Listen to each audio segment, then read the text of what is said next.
From the studios of Farm Journal Broadcast, this is U.S. Farm Report.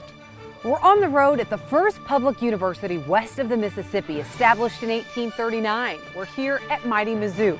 And considering this is where the tradition of homecoming was even started, it's only fitting that we're here for homecoming week. And we have quite the show in store over the next 60 minutes. With harvest happening in a hurry across Missouri and the rest of the Midwest, what could this mean for the markets? Producers don't want to sell at these prices, and so they're holding as much as they can.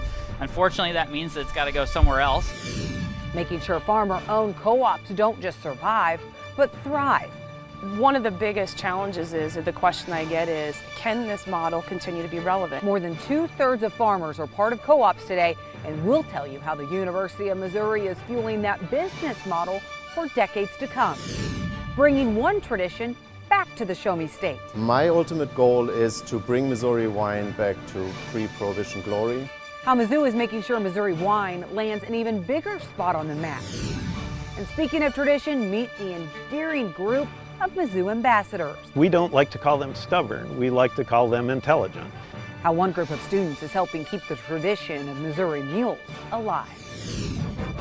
The 2024 U.S. Farm Report College Roadshow from the University of Missouri is brought to you exclusively by Beck's. From farmers' first pass in the field to the final one at harvest, it's a game plan rooted in faith and belief.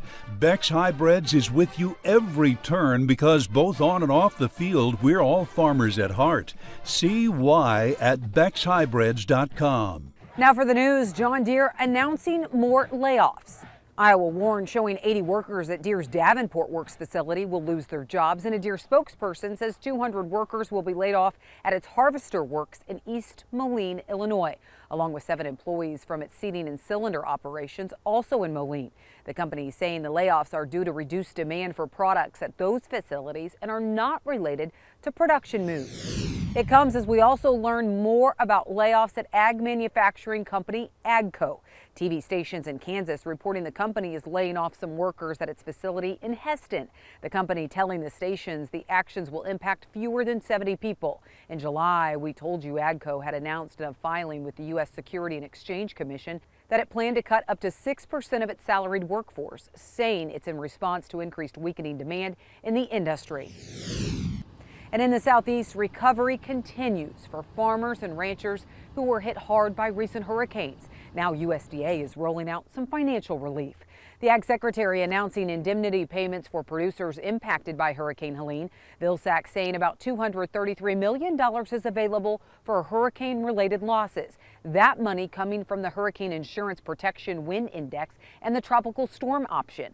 Approved insurance providers now have 30 days to issue payments to producers. And the agency breaking it down by state, including $5 million for Alabama, $12.8 million for Florida, $207 million for Georgia, $4 million for both North Carolina and South Carolina, and $61,000 for Virginia. These payments are in addition to payments made for Hurricane Beryl, Debbie, and Francine, all of which hit the U.S. earlier this year.